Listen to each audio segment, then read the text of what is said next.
Излезот од темните векови во почетокот на 9 век ја вовлекло Македонија во нов период на динамични настани и процеси.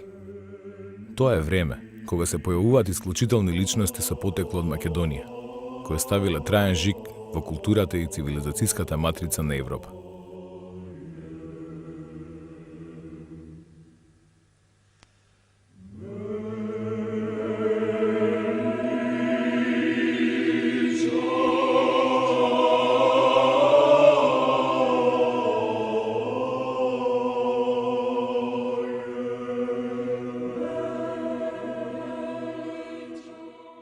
Такви биле солунските браќа, Константин Кирил и Методи, чија мисионерска дејност во Македонија била крунисана со создавање на словенската азбука за потребите на македонските словени во 855 година.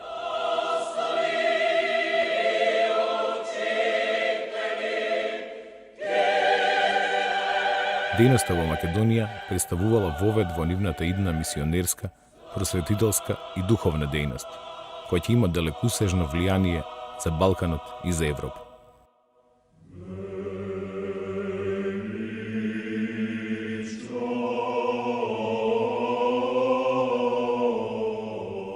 Раѓањето на Константин и Методи се случило во услови на сложени историски состојби во кои се нашла Македонија. Непосредната опасност од јакнењето на бугарската држава во првите децении на 9 век ја навело Византија на активна политика за придобивање на словенската елита во Македонија.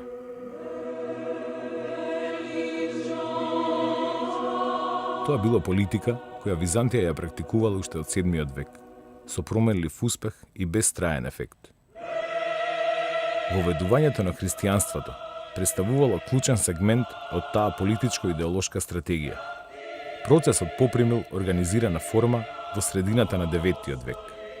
Тоа е периодот во времето на византискиот император Михаил III, кога Византија дефинитивно ја наметнала својата власт во пошироката околина на Солун. За тоа влијаело и формирањето на темата Солун во 30-тите години од 9 век, со што Византија ја утврдила својата воено-политичка надмоќ во овој стратегиски дел од Македонија. Со ширењето на христијанството, како основа на византиската идеологија, императорската елита во Константинопол настојувала да ја обезбеди контролата врз македонските склавинии, а преку тоа да ја направи одржлива својата власт во Македонија. Тоа било неопходно и поради нестабилните византиски позиции во регионот на реките Стримон и Места, откаде што доаѓала и непосредната опасност од бугарската држава.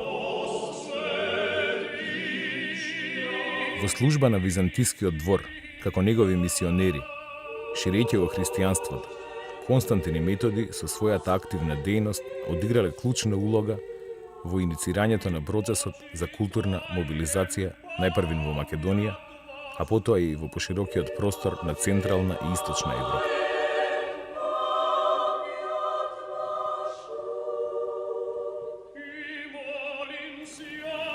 Константин и Методи биле родом од Солун и потекнувале од угледно семејство.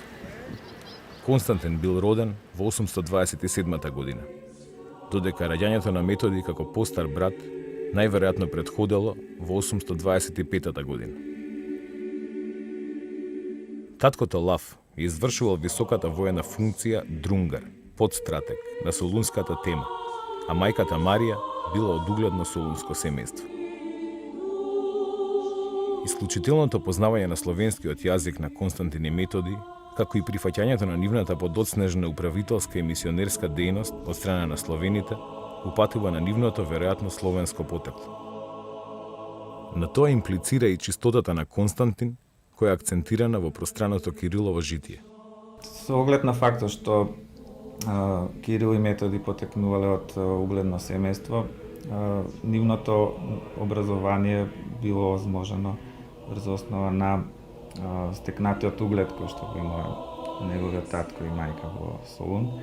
И како резултат на тоа тие биле школувани во престижни училишта во Солун, што било ретка привилегија во тоа време, значи привилегија само на оние богати и влијателни семејства воопшто во Солун и во Византиската империја.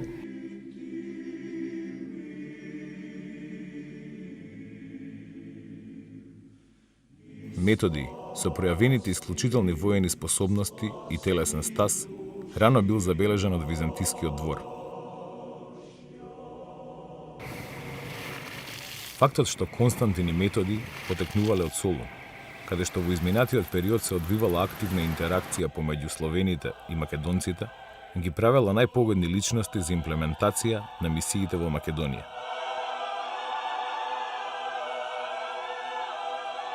Византискиот двор не чекал многу.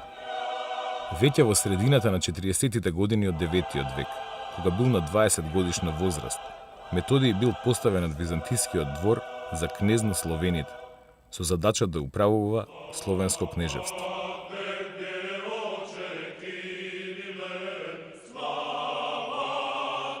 Кнежевството кое го управувал Методиј ја опфаќало територијата на североисточна Македонија, а било концентрирано во струмичко-брегалничките краишта. Политичката и воена мисија на Методиј била да се зајакнат византиските одбранбени позиции по должината на реката Стримон и Брегалница. Тој делувал во насока на мобилизација на македонските словени и нивното приклучување кон Византија, во реализација на воено-стратегиската програма за заштита на Македонија од потенцијалните офанзивни напади на бугарската држава. Методиј се соочил со разни потешкоти при 10-годишното управување со кнежеството. Тоа особено се однесувало на дисциплината и мотивацијата на мобилизираната војска. Раководен од ваквите потреби, Методиј пристапил кон преведување и составување на кодекс, познат како Закон за судење на луѓето, заснован на христијанските принципи и црковни норми. Законот бил напишан на словенски јазик, со грчки букви. Представува адаптација на византиската еклога и се вбројува меѓу првите дела на словенската литература. Комплексната дејност на Методиј изискувала и умешност во ширењето на византиската политичка идеологија, заснована на христијанството како символ на императорската власт. За пополнување на овој значаен сегмент од дејноста на Методиј, византискиот двор во почетокот на 50-тите години од 9 век во Македонија го испратил неговиот брат Константин. Со својот исклучителен талент за совладување на филозофските и филолошките науки, Константин уште на 20 годишна возраст ја завршил познатата византиска Магнаурска школа под менторство на најпознатите филозофи од тоа време – Лав Филозоф и Фотий. Константин бил во целост посветен на науката. Самиот тој велел: "За мене нема ништо поголемо од науката, преку која ќе добијам мудрост и ќе побарам прародителска чест и богатство."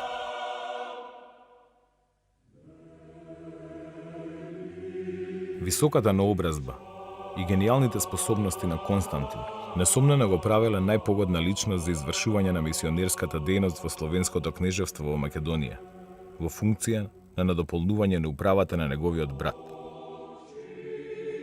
Поаѓајќи од овие мотиви, веќе во почетокот на 50-тите години на 9 век, Константин бил испратен од византискиот двор на мисионерска служба во Македонија.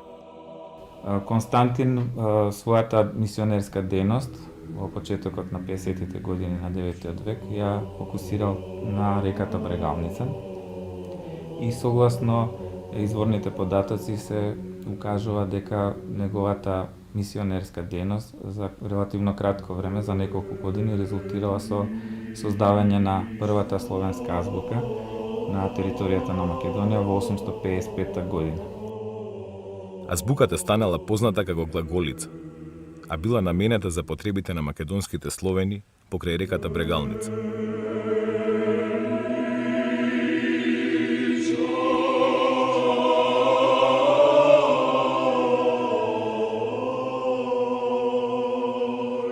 Извадокот од делото за буквите на анонимниот автор, познат под псевдонимот Црноризец Храбар, покажува дека создавањето на словенската азбука било извршено од Константин во 855 година. Ваквиот настан е регистриран и од подоцнежниот текст така наречен Солунска легенда, во кој се известува дека Константин Филозоф како мисионер действувал во градот Равен на реката Брегалница, каде создал 35 букви.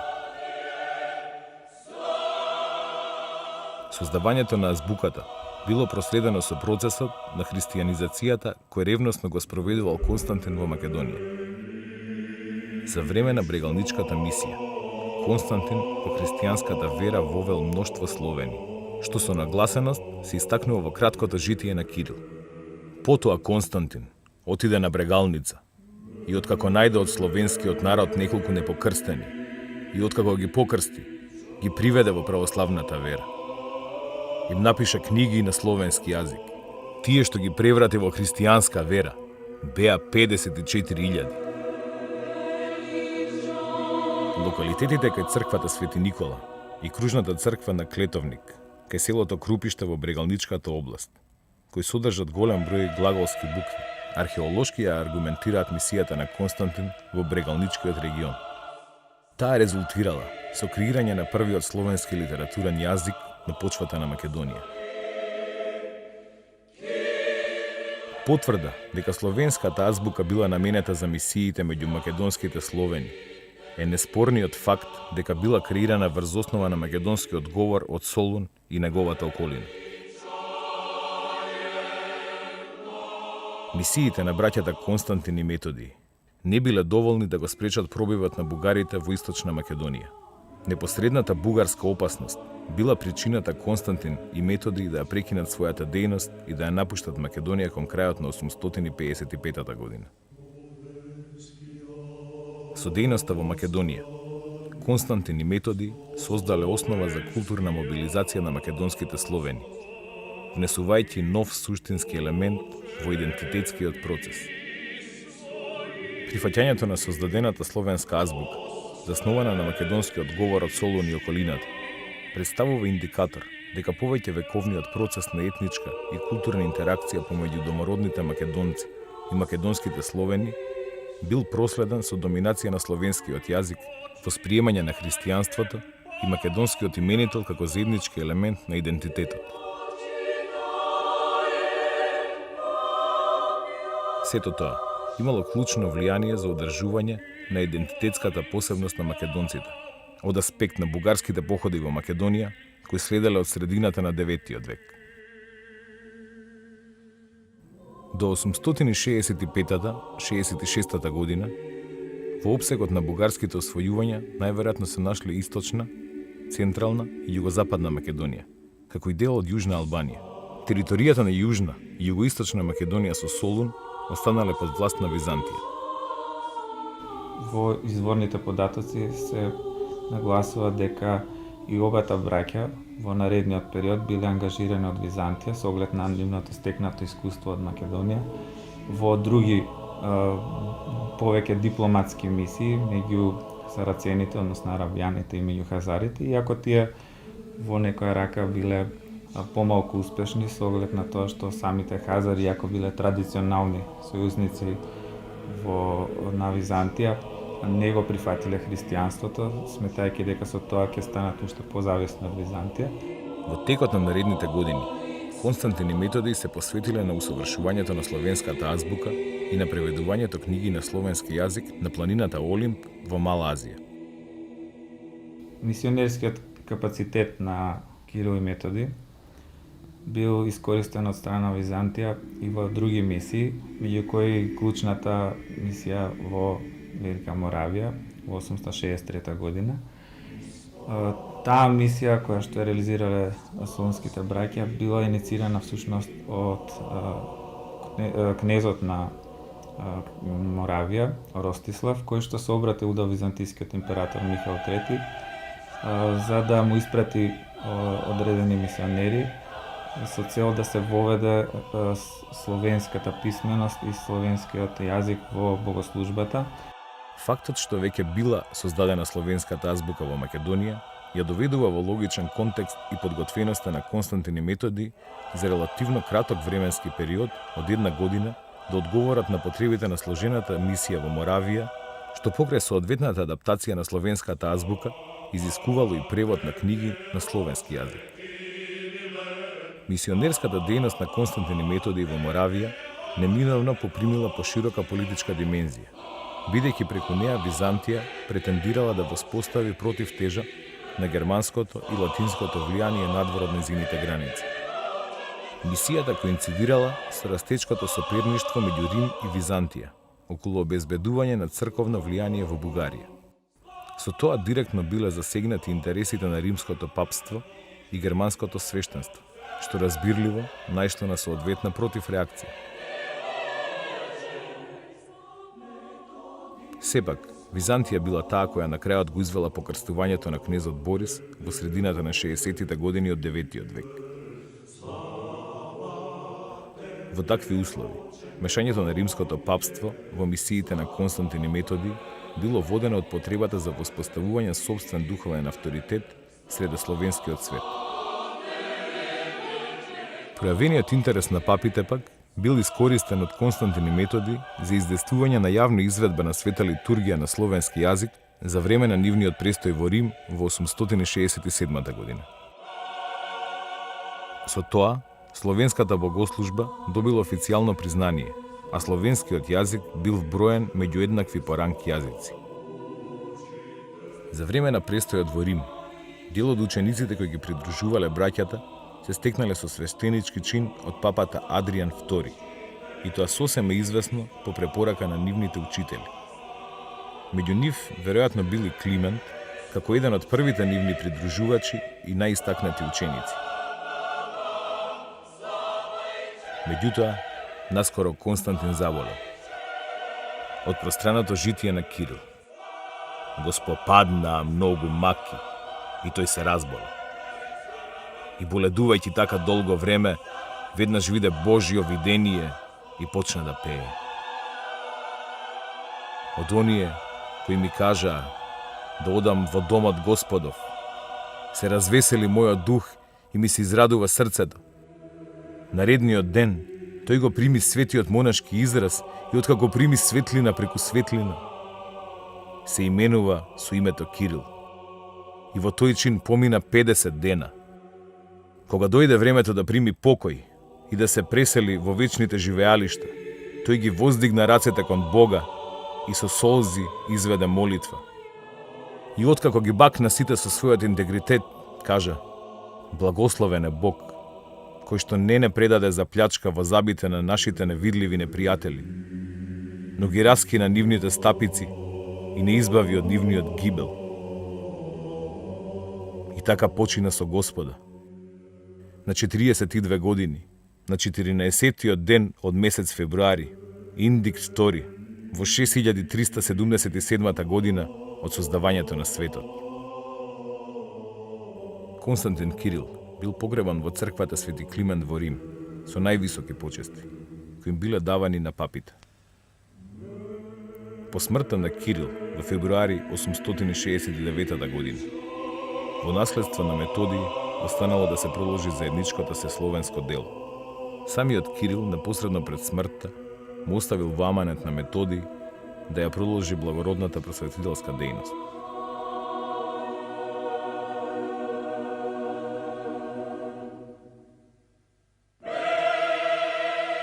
Во почетокот на 70-тите години на 9-тиот век, Методий бил именуван за папски легат и архиепископ на Панонија. На овој начин, Римската црква претендирала да воспостави црковна контрола на поширока територија, што ја засегало јурисдикцијата на тогашната архиепископија на Салцбург.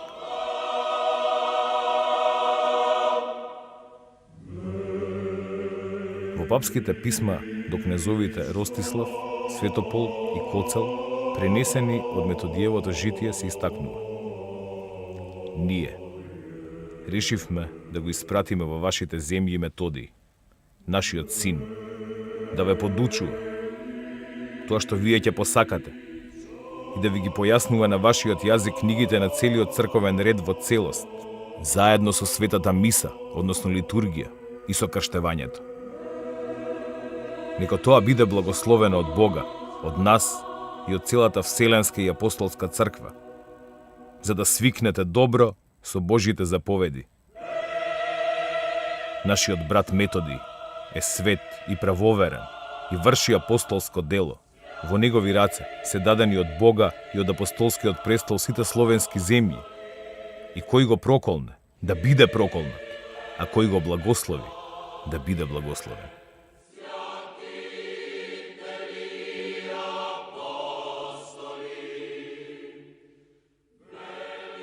Сепак претензиите на римското папство довеле до тоа Методиевата дејност да биде проследена со силни обструкции од страна на германските свештеници.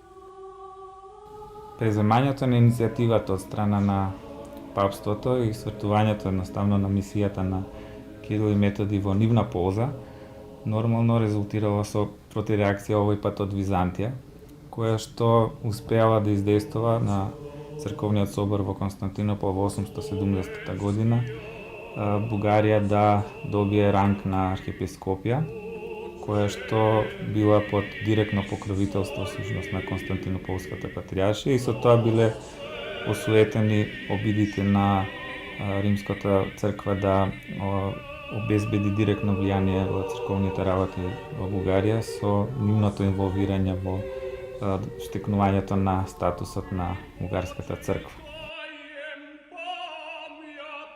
Независно од силните обструкции, кои во одреден период кулминирали со негово затворање, Методи продолжил пожртвувано да работи на развојот на црковниот систем и на воведување на словенската богослужба во Панонија и Моравија. Смртта го затекнала во Моравија во 885 година. На Цветница, кога беа собрани сите луѓе, тој влезе во црквата и, макар изнемоштен, изрече благослов за императорот, за кнезот, за духовниците и за целиот народ и кажа: чувајте ме, деца, до третиот ден. Тоа и се случи. На третиот ден, на разденувањето тој рече: во твоите раце, Господи, го предавам својот дух. И почина во рацете на свештениците во 6-тиот ден на месец април, индик 3, во 6393 година од создавањето на целиот свет. Учениците го поставија во ковчег, му оддадоа соодветни почести, ослужувајќи погребна служба на латински, грчки и словенски, и го поставија во соборната црква. И тој се присоедини кај своите отци и кон патријарсите, пророците, апостолите и мачениците.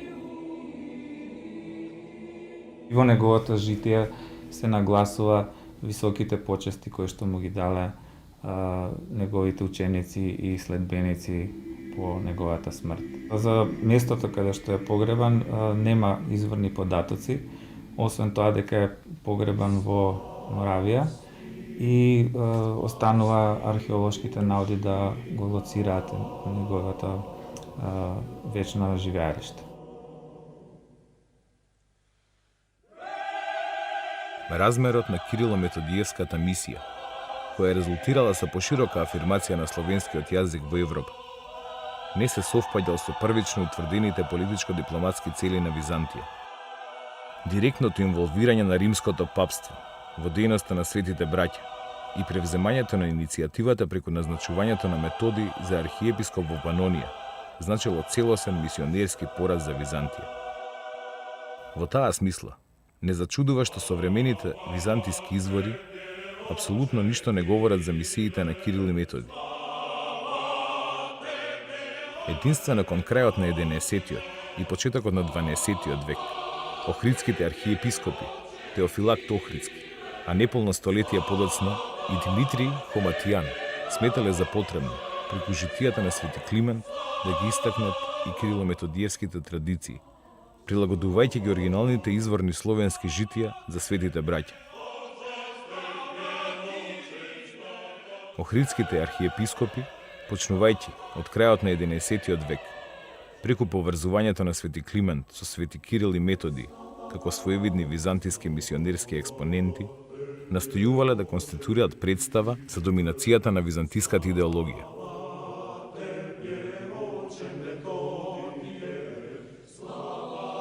Тоа го правеле независно од фактот што во 9-тиот век делувањето на овие просветители во повеќе аспекти не се совпаѓало со византиската политика. Во секој случај, Теофилакт Охридски со пиетет пишувал за светите Кирил и Методи. Вие сакате да дознаете кои се тие отци? Методий, кој ја украсил Панонската диоцеза, станувајќи архиепископ на Моравија, и Кирил, кој бил голем во знаењето на небесната филозофија, и дури уште поголем во неговото знаење на христијанската мудрост, и ја познавал природата на сите работи што реално постоеле, и станале силни во учителското слово, а силата на таквата мудрост привлекла мноштво.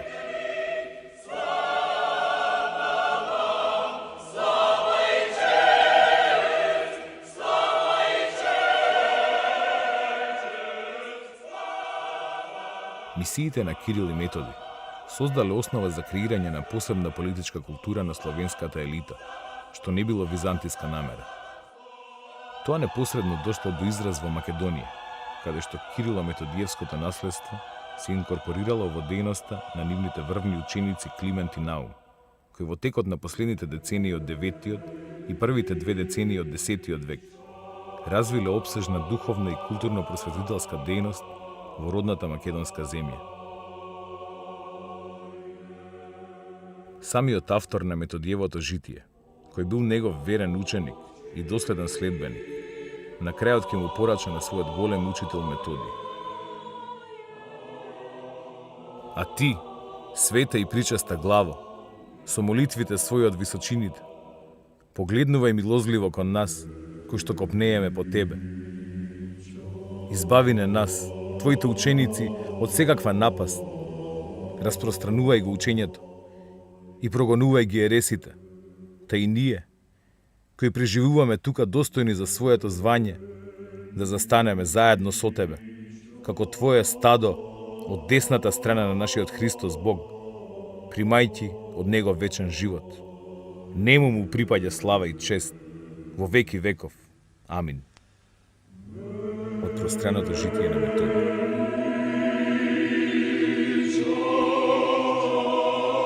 Учениците на свети Кирил и Методий, првенствено Климент Охридски и Наум Охридски, доследно ќе го продолжат и развиваат Кирило-методиевското просветителско и духовно дело во Македонија, со својата опсежна просветителска и црковна дејност, која кулминирала со создавањето на Охридската книжевна школа.